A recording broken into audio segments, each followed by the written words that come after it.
welcome to the first look seminar for Saturday, May 17th. George, we've got a big day. Of course, it's Preakness Day tomorrow. Hopefully the weather will be nice. And we've got a 10-race card here at Santa Anita, the great race place, Georgie. Yeah, I'm looking forward to tomorrow for both tracks. The Pimlico track has got some great races lined up, including, of course, the big one, the Preakness Stakes. And here we've got a pretty exciting lineup as well. So I'm looking forward to both tracks. Yeah, and just real quick, once again, early in the day, it was a fast track, right? And then they had a monsoon come through there. Yeah. And there was quite a long delay. So I did not look up the weather for tomorrow. Are we looking probably at a wet track? I mean, they got a ton of rain in a short period of time, Georgie. Yeah, it changed from 1 hour to the next dramatically. And what really, I think, what was the problem was the lightning. So a lot of the jockeys and so forth, they don't, rain is not that big of an issue, but when lightning accompanies it, then it's a big problem. But I think they're looking forward for tomorrow. You know about being in big races in the rain. You were at Churchill Downs for the Derby this year. Yeah, I'll tell you what, it's so funny growing up back there, but it's been so long. We forget. We get so spoiled that it's just sunny, firm turf every day. And then you get out there and it was the same thing on Friday. It was totally normal. And then weather came through, lightning, and it was blowing everything all over. And then Saturday it rained all day. I was like, how do people live through this? I mean, I live half my life through it, but I'm not used to it anymore, George. It's a different thing. I'll tell you what. The only time I ever went to the Kentucky Derby was pouring as well. Super Saver that year, and it's just we're almost accustomed to the bad weather there. But certainly look forward to that race, and obviously looking forward to seeing what journalism does after, to me, a heartbreaking loss. He lost to a really good horse, but that's a cold that you don't get second chances like that. And Rispoli. I love that guy, and I was rooting for him. Well, I didn't know what order we were going to go in. Obviously, we're going to do the Pick 5 preview show for Santa Anita, the late Pick 5 tomorrow on Saturday. But we might as well just talk Preakness for a minute. Okay. I mean, what are your thoughts on journalism here? I have a strong opinion. I think we're going to be on the same side of this. But what are your thoughts? All right. Well, I thought journalism. Actually, not a lot of people talk about it, but I thought he ran into some problems early on in that race in the Kentucky Derby that's overlooked. And I think if it wasn't for a couple of bumps here and there early, he might very well have won that race. So, a great ride, a great run by Sovereignty, but journalism had his issues. And, I love Thorograph numbers. So on Thorograph numbers, journalism stands out. It's just his last three numbers are just outstanding. A 0 negative, a 1 and a 1, and a 1 in a 20 horse field is just phenomenal. He's going to be my top pick. And River Thames with Irad Ortiz.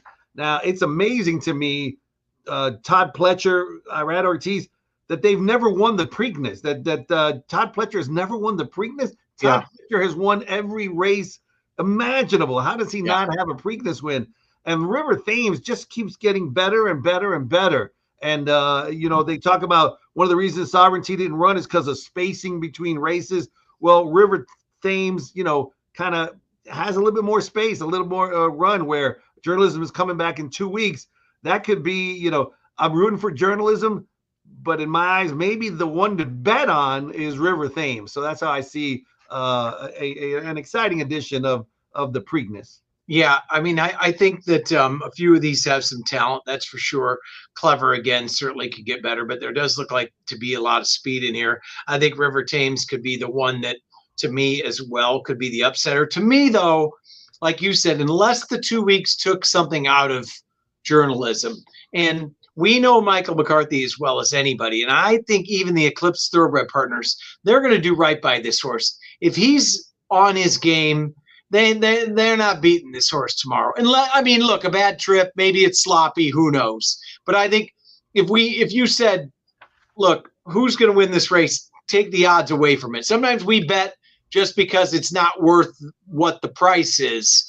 But journalism, and you said right on the numbers, I think this horse, if with any kind of a good trip, absolutely wins this race tomorrow. Yeah, it's going to be exciting, and we will have journalism T-shirts for sale in the gift shop. So if he does well, if he doesn't do well, get your journalism T-shirt, and he probably will run in the Belmont if he Yeah, wins. yeah, Yeah, yeah, and that would be a great rematch.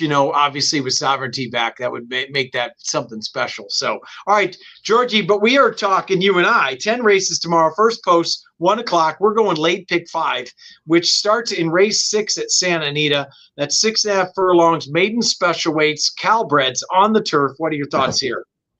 All right. Well, to me, one of the keys is, I want to see the scratches tomorrow because my top pick is number 13, Curlin Command. Curlin Command has some really strong thoroughgraph numbers. Been knocking on the door. The definition of a colt that's sitting on a win with 2 seconds in a row.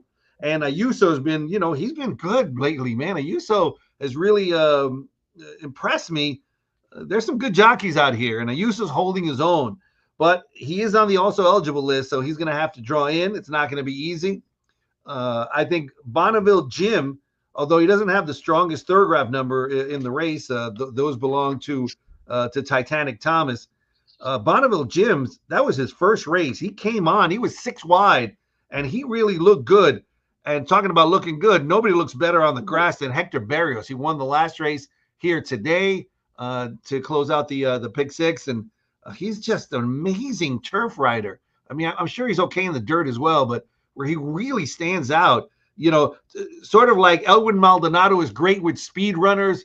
Hector Berrios is great with grass runners. So he's the most probable winner. That race it was won by Mullins, and Mullins is, again, the jockey trainer combination for Bonneville Jim.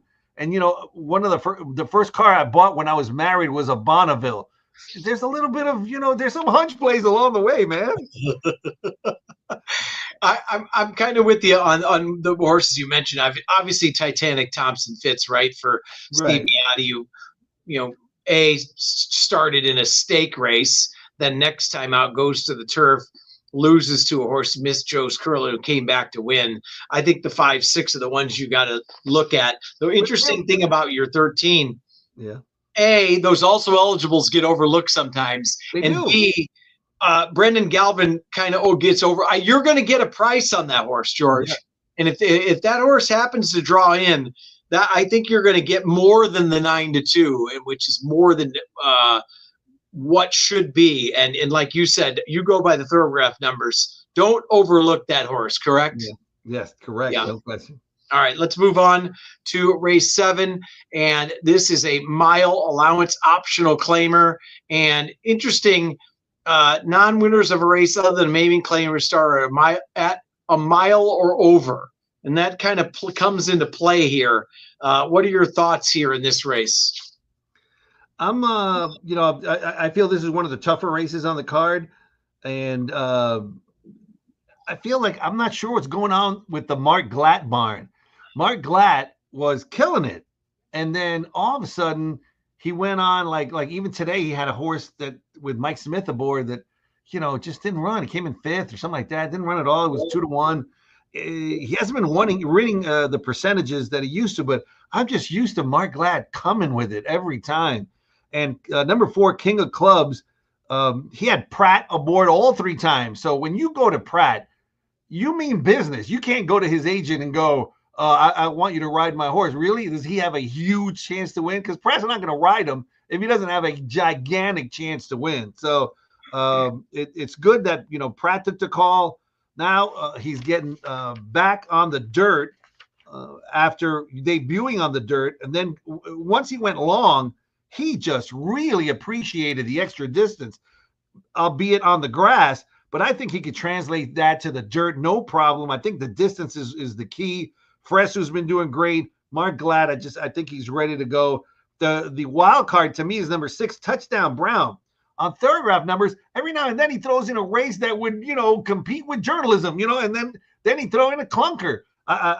Will the real Touchdown Brown please stand up? Because I'm not sure which one's going to show up, but he's got some thoroughgraph numbers that would crush this field. And then he's got some other thoroughgraph numbers where he's going to run up the track. So He's like a wild card for me. I'm not sure, what to do with him. And Kerry Gold always seems to be there lately, just right there, pepper in the green, thirds and stuff. So for trifectas and stuff, it's hard to leave Kerry Gold out. But to me, the 4 seems like the most probable winner in my eyes, and the 6 is either going to win by 9 or come in 5th. Yeah, I'm with you. There's a couple reasons. I think Touchdown Brown is very interesting at 6-1. I think that race 2 back. The horse did win going long on the turf. The horse got the lead that day, and we were sitting with Librato after the race. And you probably don't remember this race, but he said about halfway through the race, Fresu just opened up.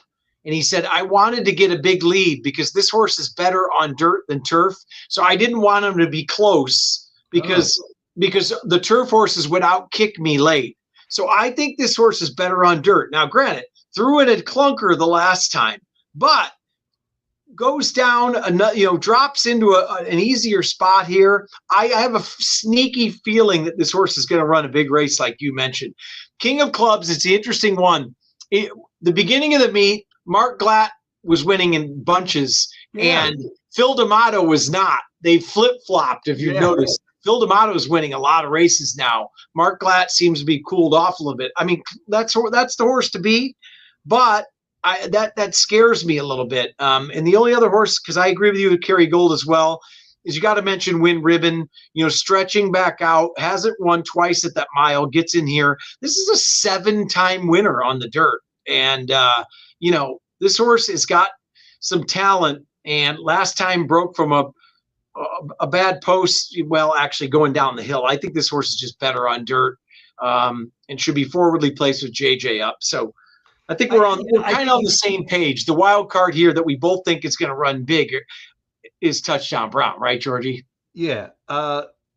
With Win Ribbon, first of all, he may very well end up being the favorite. And so, and to me, he's a sprinter. He's not really a miler. And I think there's better runners going a mile than Win Ribbon. So I'm going to try to beat him because, he's going to be one of the favorites. All right. We kind of think, obviously, the wild card that should be a price is Touchdown Brown in there. So definitely.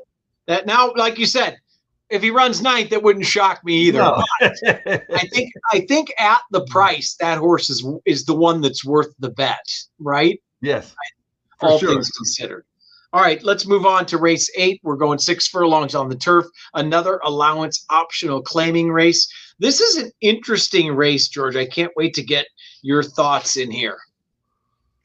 Yeah, well, I mean, I write in the program, my analysis, and this is my best bet of the day. Number 2, Yakovlev. Yakovlev is he's just a major, consistent runner. Hector Palma, purchased him for $40,000, put him in a spot where he couldn't get claimed. And I don't even think that, a mile is his best. I think sprinting is best for Yakovlev. He always comes flying at the end, and his thoroughgraph numbers, are just outstanding compared to the rest of these. They're really, really good. So there's that man again, Hector Barrios, and he's just really, really good. Cuts back to a sprint, which I know he likes. He loves to win. He's won 3 out of the last 4 races. He seems like really, really strong. Another one that on thoroughgraph numbers is decent is number 8, Daniel's Magic. And he comes in to this, off a layoff, but he's been working steadily, including a bullet work. And he's got some back numbers that are really, really, really fast against grade 3 company, against optional claiming $100,000 company. So he's one I'm looking at, and Money Makes Money. Never been a truer name for a horse, but this one's never been out of the money in 5 starts. And Mark Glatt, we're both expecting him to get hot again. I mean, he was really hot, and we know he's a wonderful trainer. So let's see if Money Makes Money can make the trifecta. But my best bet of the day through the whole day, and I'll probably single, is Yakovlev in race number 8 in my late pick 5. Okay. Yeah. And like you said, Yakovlev is in such good form right now. And obviously, when that man, Hector Barrios, shows up again, loves Santa Anita turf. Money Makes Money, like you said, is very interesting, drawn outside, has been improving, kind of lightly raced. the Glatt being a little bit cold, but Antonio Fresu has been winning in bunches as well. Yeah.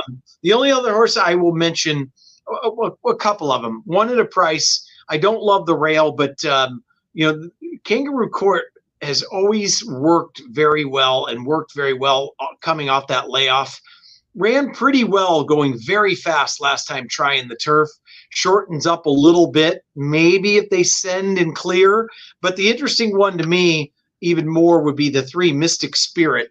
Mystic Spirit won 3 races in a row, and the turf races are decent.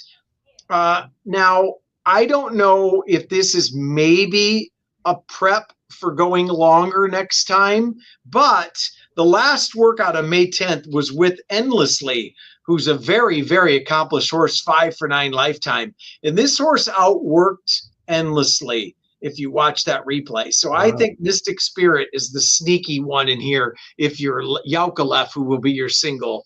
That would be my other horse. You mentioned the other ones that I think are interesting in there. And an angle that I look at every now and then, and one of the reasons to maybe give the 3 another look is, at least on paper, it looks like our leading rider, JJ Hernandez, had choices in this race and ends up here. And you don't know what's behind the scenes, right? You don't know exactly what happened, but in a general, you look at, well, he could have ridden the 4, he could have ridden the 6, he could have ridden some other horses. Obviously, this is the better horse, but and Mike McCarthy, well, we love him, so certainly incredibly dangerous. And he did almost win his debut sprinting. So, right. Although it looks like they're pointing him to longer races, he's not bad going short either. Right. No, and he's working very well. So, and that jockey having the options angle is going to come into play here in a couple races. So I can't wait to get back to that. So let's go on to race 9. This is a mile starter optional on the main. What are your thoughts here? We've got a couple horses 2 horses in here that won by over 10 lengths the last time, George. You don't see that very often, but what are your thoughts here? Yeah, where did those races come from? Contrary Chieftain, he ran the same race. He's run that race before. He just ran into a bunch of really, mediocre runners in that claiming 5,000, But Atomic Drop, where did that race come from? I mean, that race, he has never won anything even remotely similar to that race. He just exploded. And that was against 16,000. So now Steve Knapp claims him, brings him back. He's protected. I mean, if he ran a 6. If he runs a 6, he's just, going to win again. So Atomic Drop on the drop. It's not an atomic drop, but it is a drop. He's going to be, he's going to be tough to beat if he runs back to that race. And he can certainly bounce, Zimba Warrior, he's got 2 wins. He ran a 6 on each of them for 16,000 and for 10,000. So Simba Warrior can certainly win. Nameless, he's won like 57 races in a row or something like that. Just, what the heck? What's going on with Nameless? He can't lose lately. No. And JJ Hernandez is on him. And it's a low level claiming race. I love to see these. I love it. I really do. And there's a lot of ways you can go. Even Kingmeister ran a good race last time. It's a wide open race unless Atomic Drop runs that race again. Certainly there's many ways to go. How do you like the race? Yeah, I mean, obviously Nameless, right, won 6 in a row, 4 for 4 at Santa Anita, the one to beat. Atomic Drop ran off the screen last time. It is interesting that Knapp used to train that horse, then it got taken over by Mullins, and then Knapp went into the claim box to get that horse back. So it's very interesting. There are a few other horses that are interesting. Well, did you mention Zimba Warrior at all? Yeah, because he's got strong thoroughbred numbers as well. Right? And that horse can sit off the pace. It looks like there could be a lot of speed. I think this horse could get a really good setup. It goes through Nameless, right? And you got to use Atomic Drop. I thought Zimba Warrior was interesting. And maybe as a price, the 5 Sea Dog, who was actually a reclaim by Hargi as well, that looks like is tactical, that doesn't need the lead, that could sit off. But that horse likes to run second a lot. So on the win end, I'm kind of with you. I think Nameless is the one. I think Zimba Warriors is very interesting, and who knows what to make with Atomic Drop. And look at Steve Knapp, 28% on the year, man. He's had a heck of a year. Yeah, he's deadly off the claim as well. All right, so now we move to the 10th and final, which is a terrific race. Misdirection, talking about a beast down the hill, and this is a great race. This is 10-horse field, very interesting, and I'd love to hear your thoughts. I've got an interesting angle in here because there are some horses doing very well. So what are your thoughts here? Well, I've got, a personal favorite in this race. I've even got the hat. I should have brought it today, man. I'm so crazy. That says Chismosa. I have a Chismosa cap, and I've been following her, and she has outrun her odds many times. I mean, she's been competing in some great. She's won almost $600,000 for Rafael de Leon, man. I mean, he is not a big time trainer. He's not. He's he's a really good friend of mine. He won't be insulted if I tell him that. He's no Todd Pletcher. He's not, he's a nice, super nice guy and doesn't win a lot of races.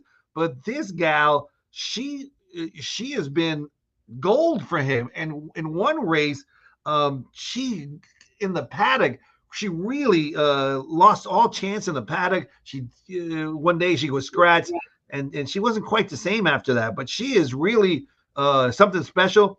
Her thoroughgraph numbers are better than, her good races are better than any of these. And she can run on the dirt. She can run on the grass. She can run, on any surface. So she's got the Hall of Famer. I hate the one box going down the hill. I always like the outside boxes better. But, that one is good. And you mentioned Phil D'Amato. Uncorked is just, he's been on a steady diet of graded stakes races. Yeah. And he has peppered the green.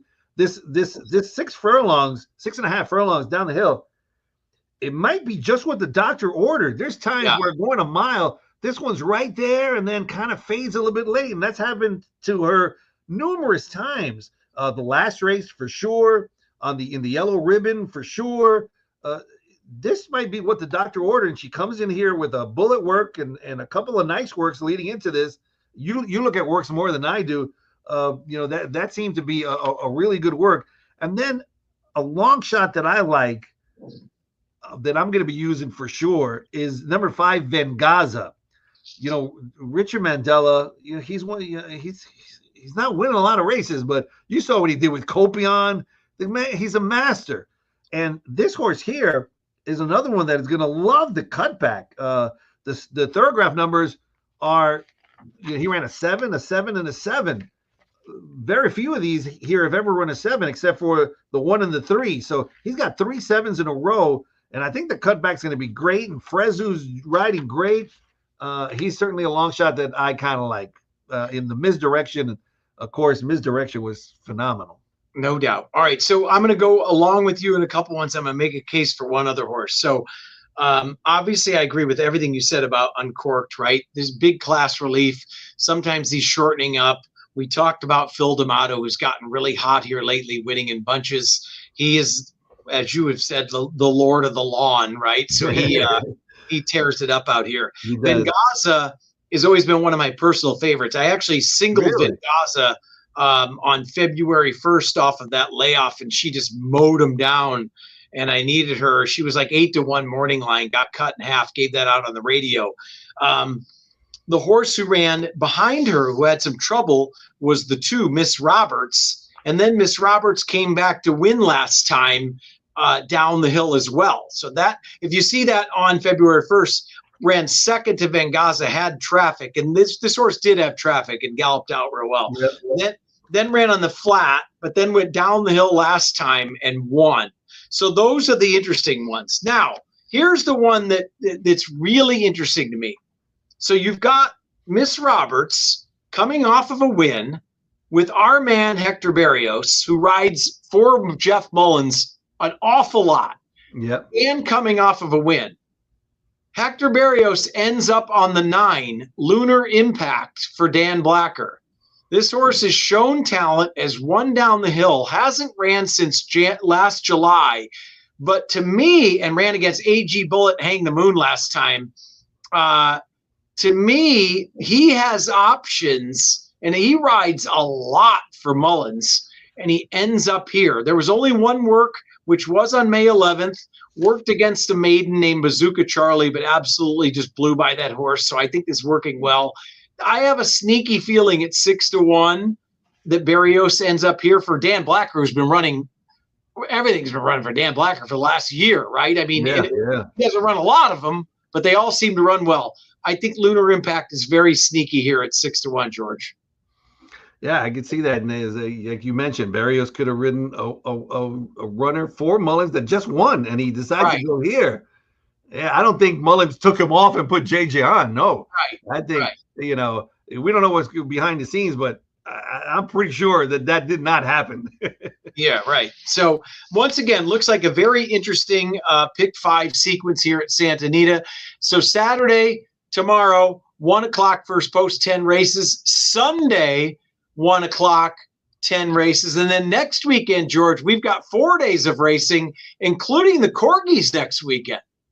Yeah, I love the Corgis. I love setting the morning line on the final race. It's so exciting. So the Corgis, are one of my favorites. But that whole weekend, you got the carnival, you got a beer festival. Of course, Monday is live racing and the Dollar Day.